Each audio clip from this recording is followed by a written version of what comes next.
Donald Trump has continued to trumpet his accomplishments in the black community. He did it in the State of the Union. He does it all the time.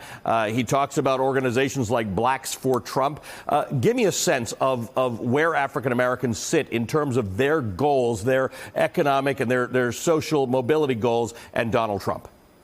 Well, I think when you say that they're wondering why I'm here, I think I need to tell you that as the National Director of African American Outreach, I face this very big challenge. And the reality of the challenge of getting African American voters for the Republican Party as a whole was that they didn't have policies that African Americans really thought supported or advanced their agendas. And so when Donald Trump became the nominee and ultimately became the president, they thought that there would be policies that work out and work for their benefit. Unfortunately, Donald Trump has not worked on behalf of African Americans, and now they know it. They know that the ads are just lip service and that he has not followed through on many of the commitments. Let's not forget his campaign of what do you have to lose. Right. And so when you look at Donald Trump and his surface level actions in terms of outreach on African Americans, they still can't get past his response to Charlottesville or the fact that he's aligned himself with white supremacists. So he has a lot of work to do, and they now know him because he has a track record. Before, we were working with nothing. But what did you, again, I want to go back to this because if you say, why would my viewers wonder if you're here?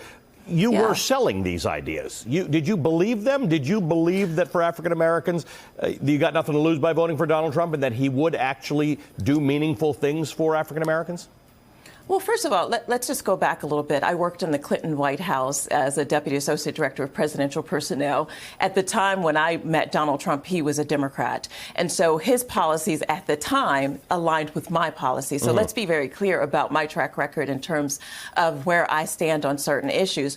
Donald Trump and some of the things that he did after he got into office were not known to African American voters. And he did enjoy an 8% turnout for African American votes, 13% among African-American men. And so if someone asks the question, I'm someone with 20 years of political experience. So let's talk about Donald Trump first and foremost.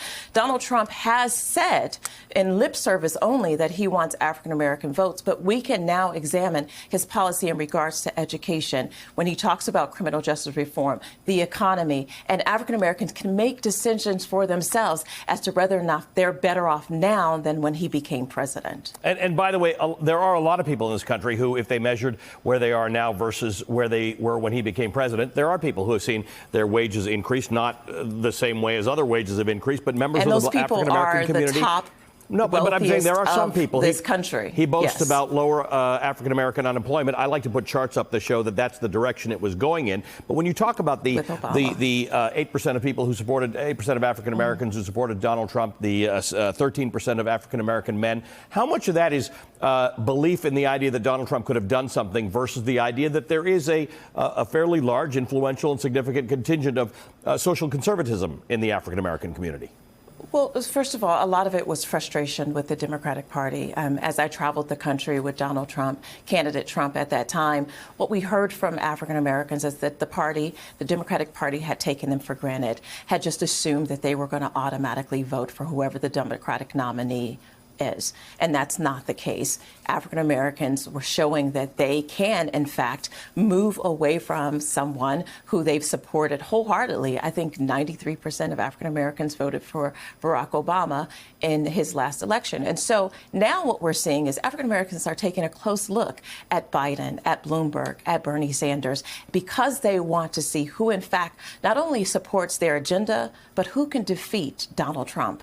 Most of what I hear from African Americans are who is going to be the strongest candidate to defeat the current occupant of the White House. All right. Let's just talk about Blacks for Trump for a second. What is this group? Is it the same people who supported Donald Trump last time around?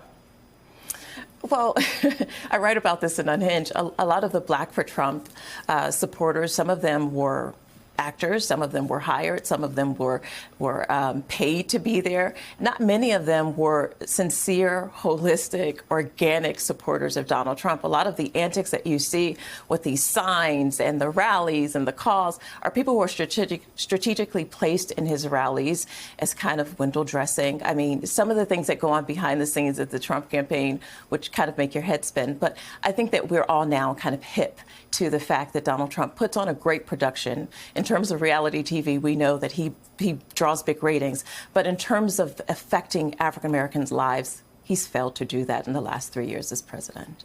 Omarosa, great to see you. Thank you for joining me this morning. Hey there, I'm Chris Hayes from MSNBC. Thanks for watching MSNBC on YouTube. If you want to keep up to date with the videos we're putting out, you can click subscribe just below me or click over on this list to see lots of other great videos.